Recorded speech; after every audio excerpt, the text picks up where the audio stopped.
And joining us now, Wilson de Silva. He is the chair of the upcoming Equinox Energy Summit in Waterloo and the editor-in-chief and co-founder of Cosmos magazine, which is a gorgeous publication. Congratulations on getting that guy. How old is that now? Thank you so much. It's 6 years old. 6 years old. That's a beautiful magazine. Well, let's talk about Equinox because we're one of the partners involved in this. So tell us, what is it?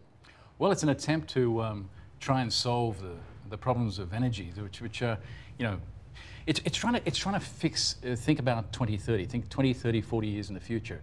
What are the challenges that we face as a society and as a civilization, as a species, in generating energy? Trying to attack the problem from a science and technology perspective first, then layer in the environmental, social and economic concerns, and lastly, of course, politics. But don't start it the other way, which is often how it's done and doesn't achieve a great deal. How did this summit come together? The Waterloo University and the Perimeter Institute for Theoretical Physics got together, created the Waterloo Global Science Initiative, as it's known, in 2009, and it's trying to do exactly this. Are there pernicious problems in society or in our civilization for which science and technology might have, might be able to contribute solutions? And when you think about it, the climate change is probably the biggest problem, but it's beyond the scope of any scientific conference or any attempt to try and tackle it. So we thought, okay, well, we can try and reduce the emissions, or make emissions, or reduce the impact of climate change by looking at emissions. And the biggest chunk of emissions is actually energy supply. If you look at what creates the biggest chunk of greenhouse emissions, is energy supply. So we looked at energy, and then we broke the problem down and said, okay, well, what can we contribute in energy? And electricity is the fastest growing energy supply there is, and we thought, okay, well, we could actually contribute something to that. So let's look at electricity. You're going to focus on electricity as opposed to any other number of potential energy sources and so on. Yeah, because energy is really complicated. I don't have to tell you, probably everyone else knows. It ain't simple.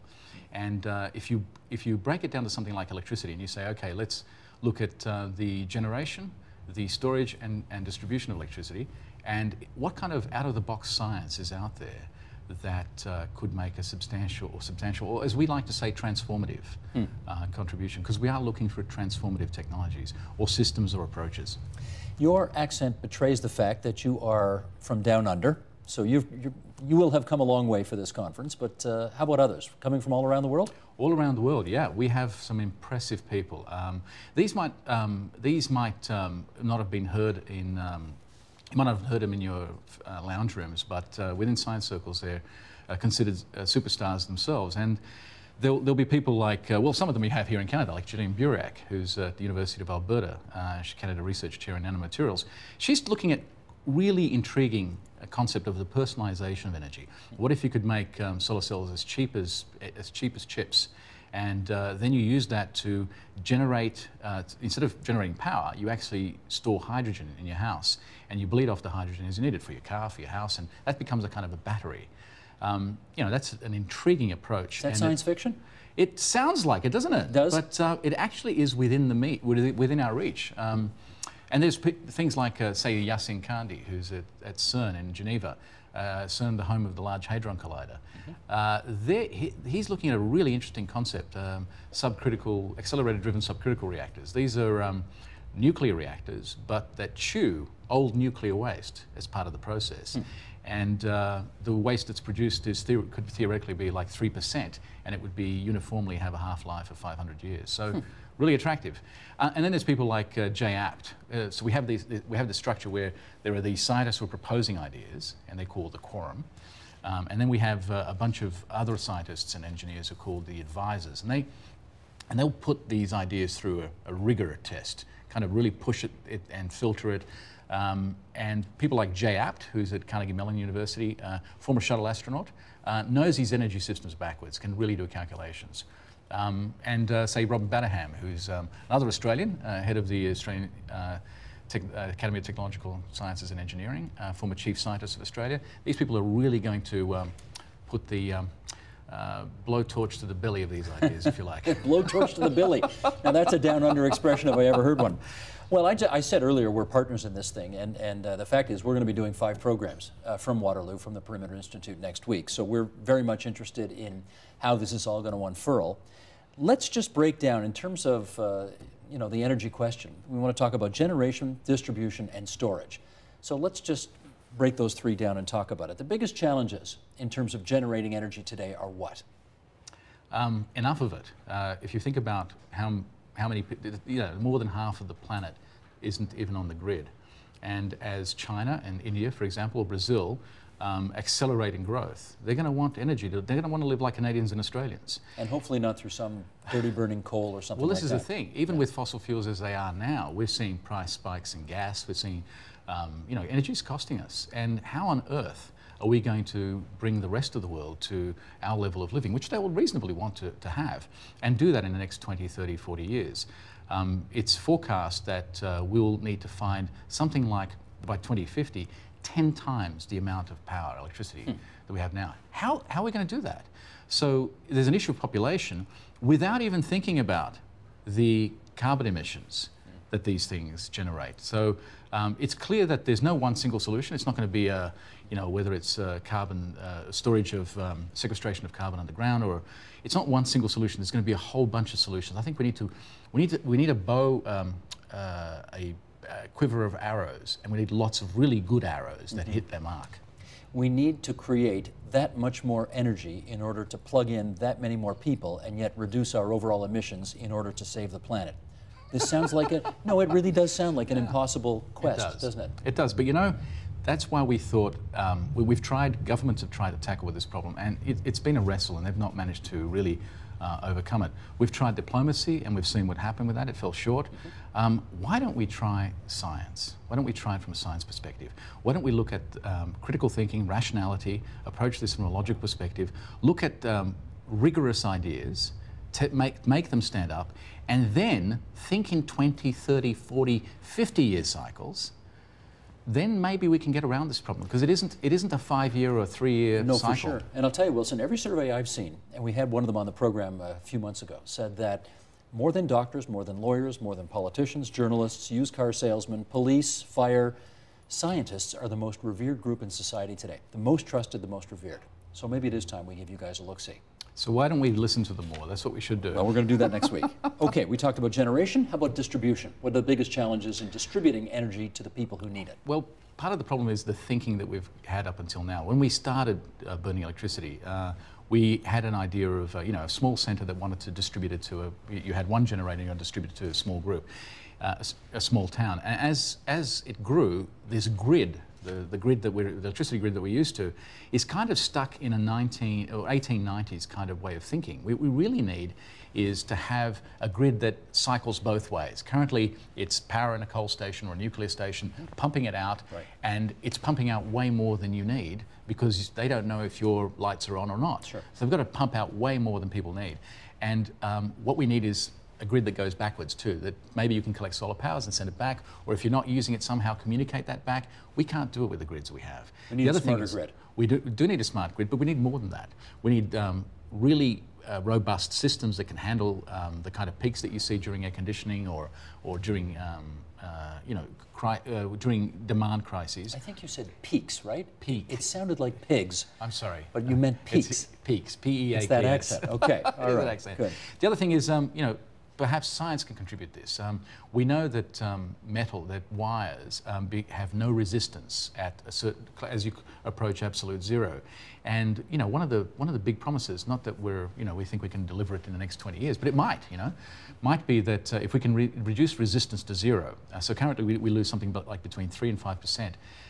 Pushing electricity down lines, which means as we lose it, as it's going towards the city, you need to push more and more electricity, generate more electricity. If you could make that superconducting, you could gain a lot of power there. So, we're looking at every angle.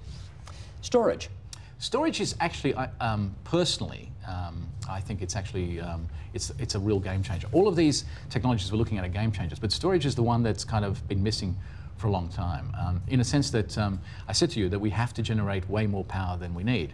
Well, what we'd really love to do, isn't it, would be to store power, collect the power we receive and store 100% of that power and bleed it off during the week. So why can't a city or a building draw in power off peak perhaps, store it and then release it throughout the week as they need it? That would be the ultimate, because then you'd have no wastage.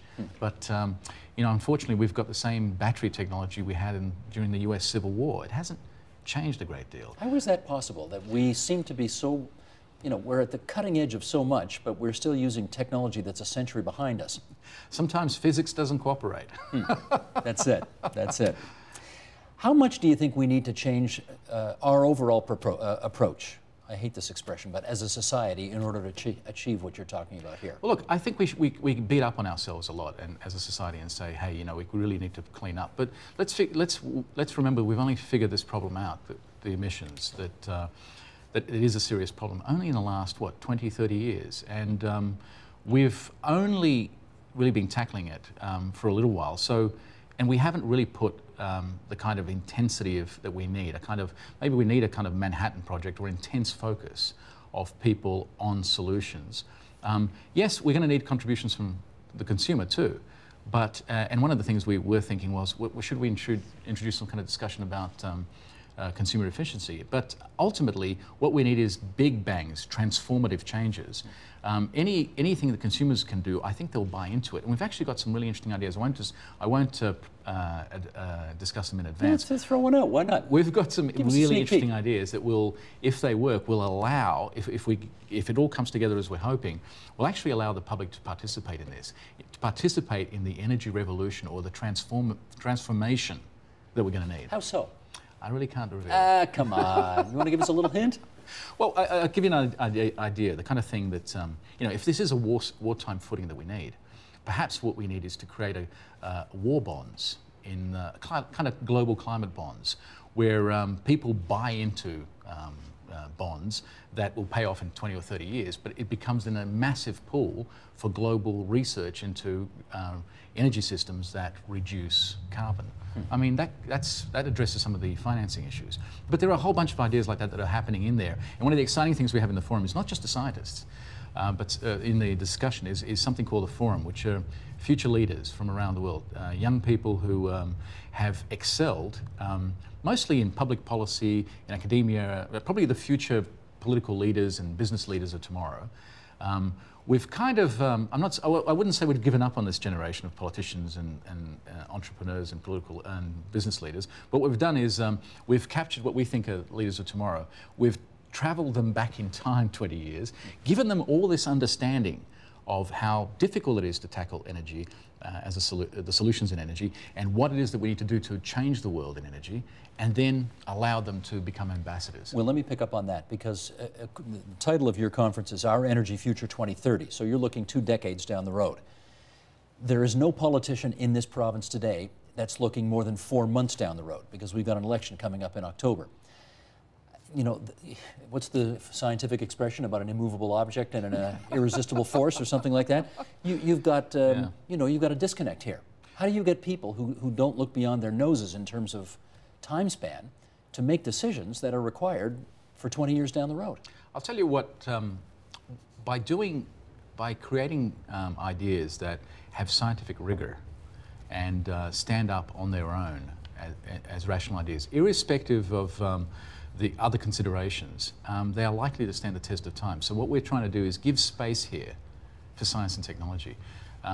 And sure, we'll factor in the forum, the future leaders are going to produce a separate document. So at the end of this, we'll produce something called the Equinox Blueprint, of which the first half is the technological and scientific advances that we think should be invested in and show the most promise.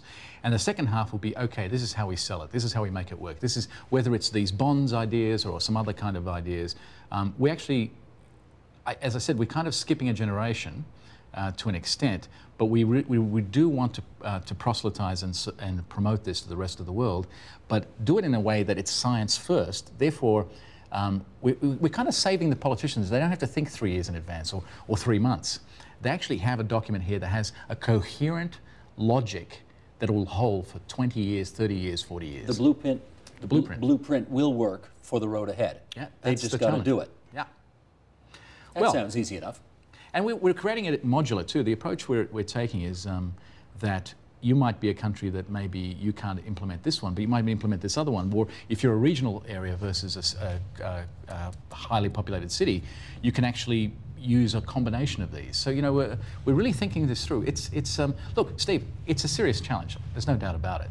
But, you know, the thing to do is not to scream at the sky and say we can't do anything about it. It's to actually pluck up the courage to try and do it. And science has been really good to our species. You know, since we left the savannas 100,000 years ago and agriculture 10,000 years ago, we've achieved a lot. You know, this generation is the most educated, the wealthiest and the healthiest in the history of our species. And it's all thanks to science and medicine. So why don't we use the power of this tool? Well, I'll make you a deal, Wilson. You guys do your work. We'll watch it.